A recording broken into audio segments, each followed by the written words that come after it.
Google really pays attention to putting the best answer to the query they can. And this way they had to evaluate the content much better than they used to do in the past. And this is probably why on-page optimization has bigger impact than it used to have.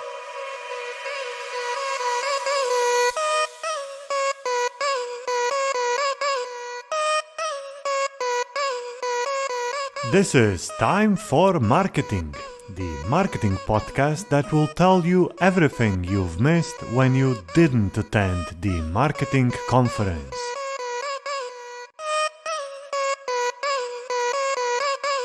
But before we go to the podcast, my name is Peter and I'm your host. I'm an SEO myself. I help internal and external teams in companies, startups, and agencies move their SEO a step forward. If you're looking for an SEO audit or help with your SEO strategy, find me at SEOS.si. Hello and welcome to the Time for Marketing podcast, the podcast that brings you the best marketing conference speakers, sum up their presentations at the podcast and gives them to you in a short time slot. My name is Peter and we are back. It's been almost a day, almost exactly to the day of the recording of this podcast since we've stopped doing the podcast. In 2020, March was the time where all of the conferences were more or less cancelled and there was nothing for us to report on. So I've waited. The pause was a bit longer than I anticipated. I thought that we were going to wait for a couple of months, but this is something that we can say for the whole Corona time. It's a bit longer than we anticipated. But we are back and coming back with a big bang. I'm very glad that we have Michał Suski here with us today. Michał from Surfer SEO or Surfer. SEO tool that Michal is going to tell us all about it. Michal, hello and welcome to the podcast. Hello, everyone. Thanks for having me. That's a big pleasure for me to be on the restart of the podcast, the first guest interview. That's a huge thing for me. So yeah, I'm happy to be here. You're very, very welcome. It's great that conferences have come back. I know that in the last year we had conferences, but we had to unlearn on how to be physically at conferences and learn to how to be online on conferences. You spoke in a couple of conferences in the last year. How is your feeling about how did the going to the conference change? Is it better? Is it different? What do you feel? It is definitely different, and I kind of like it, but I also don't like that we cannot meet in person and do those long hours of discussions after the stage is empty. So yeah, I miss that part a lot. However, regarding the online conferences, there is this big impact on presentations quality, I think, because like everyone goes to the conference now. I mean, goes to the conference to get the best information out of the stage, and speakers have to like push their limits to deliver the best piece of information they can. And I feel like it's beneficial to the whole industry that now everyone concentrates 100% on the presentation itself. So yeah, the bar is raised a little bit. So that's kind of cool about it. Yeah, there is less fluff, and the audio should be the most important part, and because of that, the message must be clearer. But of course, as we used to say, after 10 p.m. at the bars, the best links were sold. So probably this is what Yeah. we're missing on. Right? That's true. The networking part of the conferences was like in the past, it was the biggest incentive for me to for the conference, to do the networking, to meet people and make those deals you mentioned. Right now, I'm missing it a lot. Yeah, I would agree. You're located in Poland. How is Poland? Are you allowed to go out? Are you able to go for a beer outside? Yeah, so it's not that bad. So we can go out. We can like walk to the park, do hiking and so on. However, we cannot go to the bar and have a beer. The bars are closed and it's like only delivery. So yeah, you can have a meal, but you have to have it at home, which well, that's fine, but better than nothing. Yeah, that's how most of the Europe or most of the world is working right now. All right, Michal, you are the co-founder at Surfer. Tell us a bit about what Surfer is, what it does. Sure, sure. So Surfer is a content intelligence tool. It takes you from execution and ideation. So it streamlines the whole process of content creation and stretching your domain in the right direction so Google can really treat you as an expert in specific industry. And the combination of tools that we have is made just for that. So you can do the ideation process and then execute the content creation with the SEO friendly approach in place. So that's what we do. It seems that there was a shift in the SEO, in the way how SEO is done in the last couple of years, sort of from the backlinking to the on-site to the specific on-site. How do you see that and how Surfer fits into that? Yeah, so during the last couple of years, it turned out that Google really pays attention to putting the best answer to the query they can. And this way, they had to evaluate the content much better than they used to do in the past. And this is probably why on page optimization has bigger impact than it used to have like 10 years ago. So that's definitely a major change. And especially because Google invested tons of money into, for example, NLP with the bird update and so on. So they just keep on learning how to understand the content much better, and this is why the content just has to be pinpoint when you want to really not only rank but maintain rankings. This is pretty important these days. So yeah, I feel like Surfer hit the nail in the head regarding the date of premiere of the tool and the early stage growth and so on. So I'm really happy about the timing of releasing the tool and yeah, everything around it really. Before we go to the conference, to your presentation, we are nearing the time where the web vitals are going to become an important factor in SEO. How do you think that that is going to influence a factor in SEO? So how do you think that is going to influence Yeah. what we're doing? First of all, we have to know that Google cannot shuffle the search results entirely, and even though it may be important ranking factor, they can't afford on like completely reversing the search results. Right now, they present the best answer they can, and if the core web vitals will become like 80% of their algorithm, most likely we will end up with totally messed search results which they cannot afford. So it will be, my opinion on this is that they will be doing this shift in a period of time. So its impact may be growing over time. However, we cannot expect like in May or whenever they will release it for real, we cannot expect like a massive change in the search results. It can be significant, but it won't be like overhauled. It's sort of similar to the previous announced changes where we were waiting for doomsday, but it never came, right? Yeah. So I've invited you to the podcast because you spoke at the SEO Conf 2021 with a presentation called Data Driven Content Strategy for Any Business That Google Will Love. That's a big title, especially for the any business that Google will love. Usually, I would ask you how the conference was and how was being at the conference, but because the conference is online, there's just nothing to say. So, I'll just let you directly go into your presentations.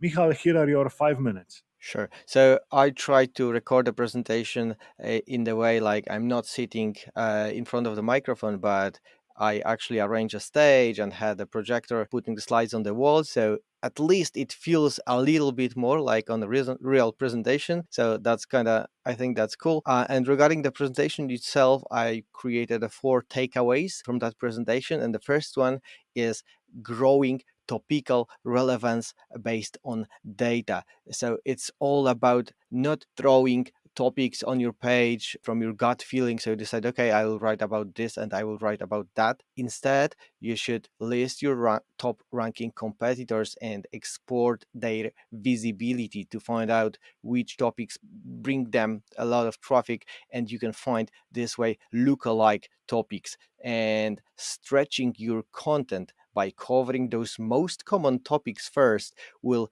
take you to the stage where you can start the snowball effect that I will explain in a few moments. And regarding how to actually make it happen is that you have to leverage the keywords clustering, which is all about that. I mean, the whole presentation is about the creating the right keywords cluster for your domain, so you are an expert in the niche that you want to be performing the best.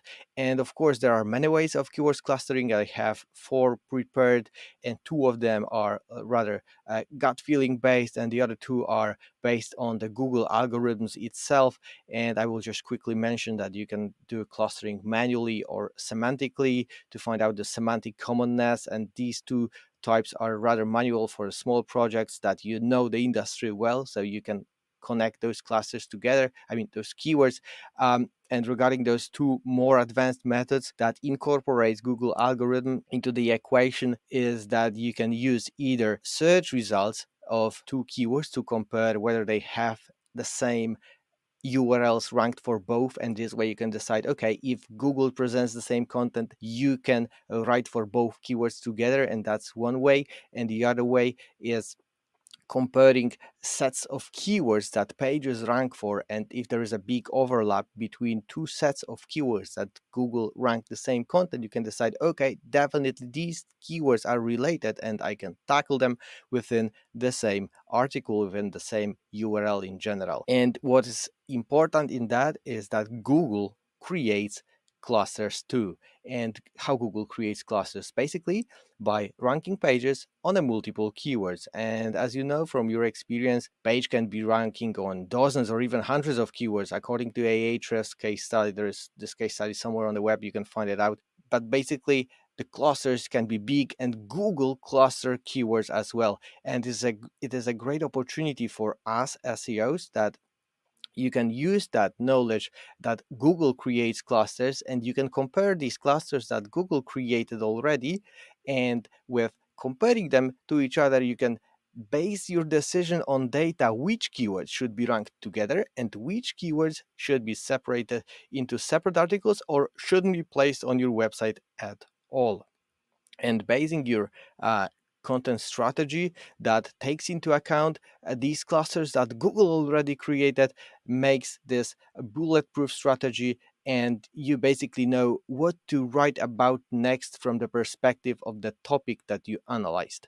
And the last takeaway I mentioned in the beginning is the snowball effect, and this is real, really. And you can definitely win a small niche with the small domain with just the content. And this is a live case study that I presented on the SEOCON, that even fighting with big players like Etsy, Amazon, like big e-commerce stores, you can build this topical relevance through these clusters and win the SERPs with content because you become an expert in specific niche. So what is crucial to achieve that is that you have to publish with regular cadence. You have to stay within your clusters and not trying to write about every single topic from IT. Focus on specific element. If you are about gardening, focus on like organic gardening. Don't try to be an expert in rakes, seeds, and pots and everything.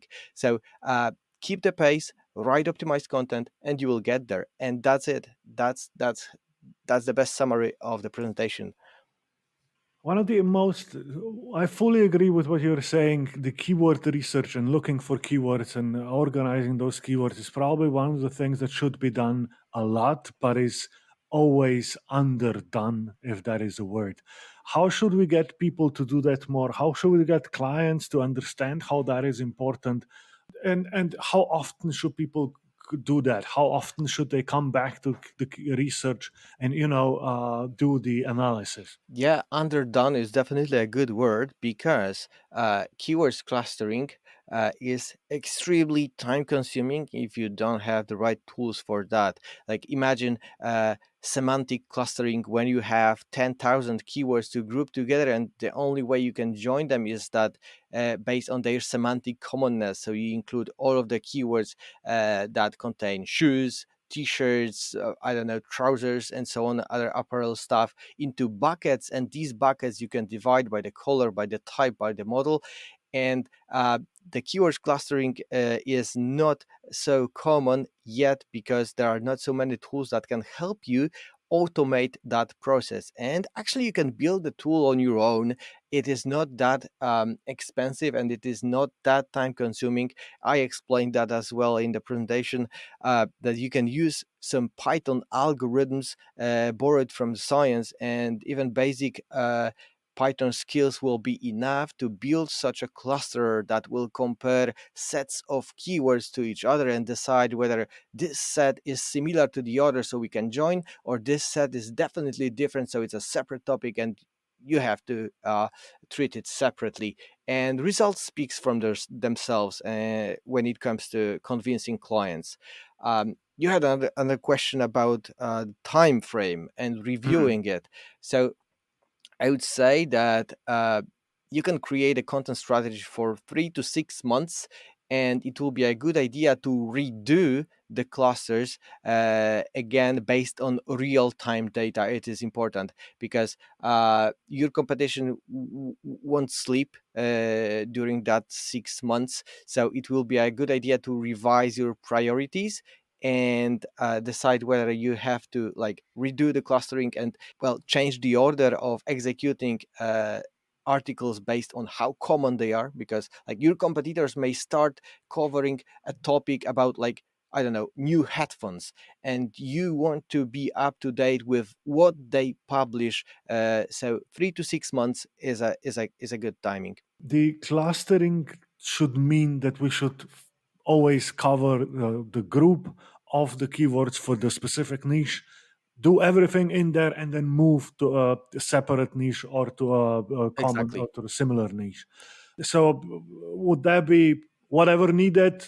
Maybe five, maybe 50 articles or landing pages on that topic, and then move to the next one? Is that going to allow us to better rank not only for that niche but for the whole together? It is important to mention that we have two levels of clusters, and the first level of clusters is a like cluster of clusters, so cluster of topics for the domain. And regarding the specific URL, you have a cluster of keywords. So if you are considering cluster of the domain, you should cover as many topics that were found during the clustering process as possible. And regarding covering keywords within the specific URL, you have to provide this comprehensive information to the end user. And if Google created the cluster including like 5, 10, maybe 15 topics, and they should be joined together, you have to make sure that your article is comprehensive enough to provide information for all of these topics, all of these questions in that manner. So the content will be complete and you won't get those negative behavioral signals from your visitors because Hmm. they aren't fully satisfied with the result. Okay, and people who are not Python programmers like myself can use tools like Server. or others. All right. I just wanted to check on that. All right. I think that's it. I think we got a very good idea on how to approach the clustering keywords here. Michal, where can people find you? Do you have any future conference plans? Where can people find you on the internet? Yeah, so the best place to connect with me is LinkedIn. You'll find me there by searching my name. And regarding the future plans for the conferences, well, not really, unfortunately. Looking All forward right. to the changes in the market. Yeah, let's see what's going to happen once summer comes. I'm very eager to go to the Croatian seaside and see what's happening. I think that's it. The podcast for everyone who's listening, go and subscribe. We will be back every 14 days, every 2 weeks, with new speakers from all the different conferences. We started with SEO because SEO is close to my heart. And of course, we started with Michal because the topicality is extremely important and extremely timely in SEO. Michal, thank you very much for being a guest. And everyone else, have a great day and see you. Thanks for having me. Bye bye.